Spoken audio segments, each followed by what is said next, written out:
Americans for Fair Taxation presents the Weekly Chairman's Report, written by Steve Hayes, president of Americans for Fair Taxation, and recorded by Bob Paxton, a volunteer with the Florida FAIRtax Educational Association. And now, this week's Chairman's Report. Hello, I'm Bob Paxton with the AFFT Chairman's Report for Friday, May 31st, 2024. This week's Chairman's Report is guest written by Randy Fischer, an AFFT board member. Presidential campaigns and the FAIRtax. As we embark upon yet another presidential campaign cycle, or we at least see an escalation of the perpetual campaign cycle we currently reside in, I'd like to imagine a country where the FAIRtax is the law of the land as opposed to our income payroll tax system. If that dream became a reality, would anything be different? And if so, what might it look like? Let's look at business and individual household uncertainty.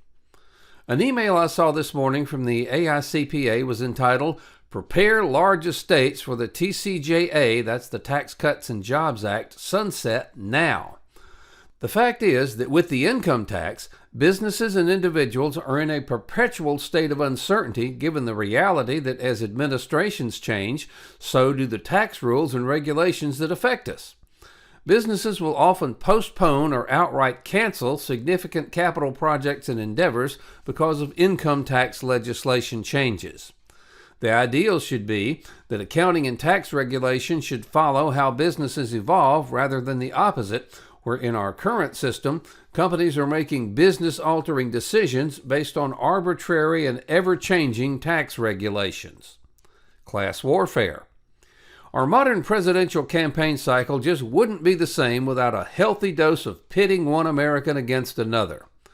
One of the single largest intangible benefits of enacting the FAIRtax would be the elimination of one of the most used instruments of class warfare, that being the income tax code.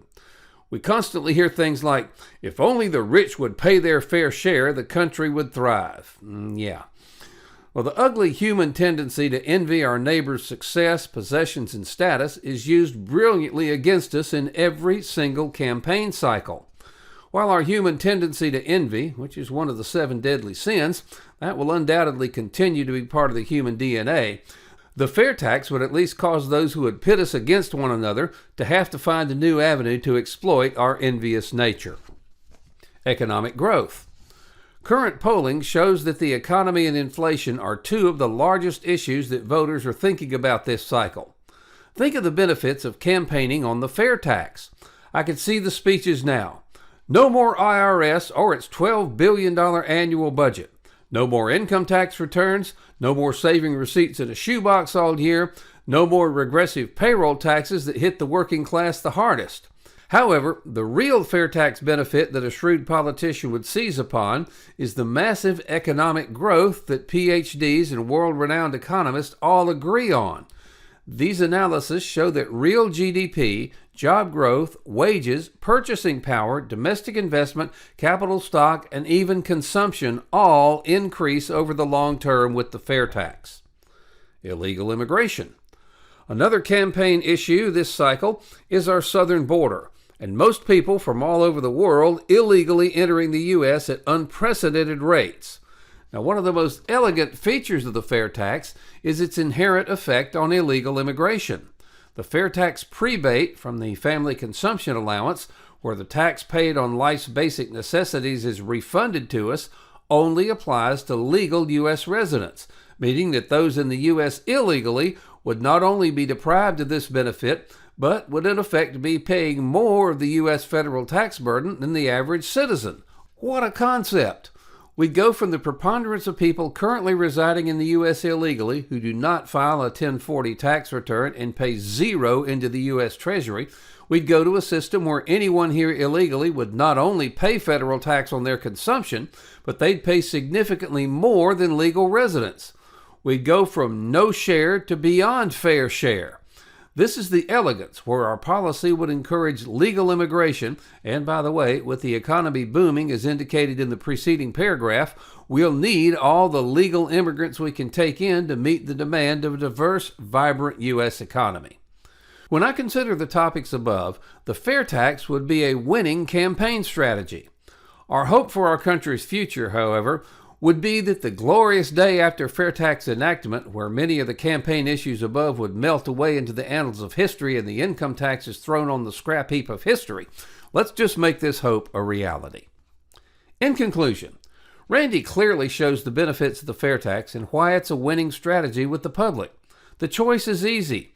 Do we want a system for funding the federal government that is so simple that everyone can understand it, that shows the cost of the federal government on every retail receipt so all of us understand what we're paying, that helps U.S. companies compete with foreign competitors, that keeps jobs in the U.S. rather than exporting them to other countries, that permanently establishes the solvency of Social Security and Medicare, and is the largest transfer of power from D.C. to the people since the Constitution was adopted?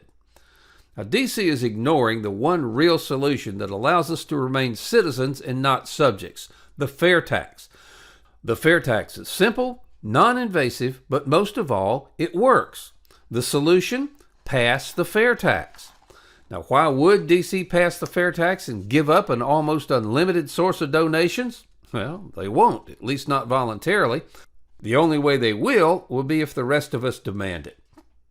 Isn't it time to end this ludicrous tax collection system in the IRS along with it? Now, there's going to be a vote on the FAIRtax in the House of Representatives.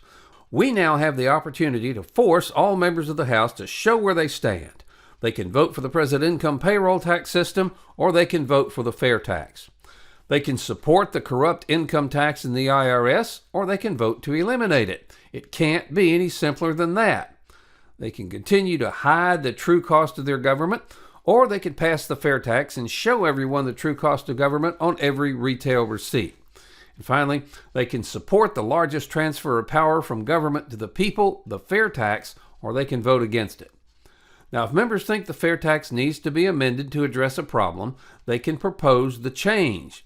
Don't let them get away with rejecting the entire bill because it has a perceived flaw that can be easily addressed, and don't think for an instant there aren't any flaws in the income tax.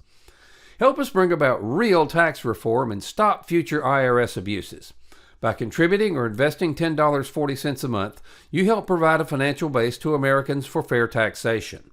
Now, if you can make larger contributions/investments, these will be used not for salaries, as we're all volunteers, but for the needed updates to our economic studies, which will be vital for all future years. Please go to FAIRtax.org and invest in AFFT.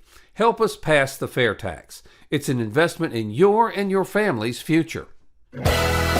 This has been the Weekly Chairman's Report, written by Steve Hayes, President of Americans for Fair Taxation.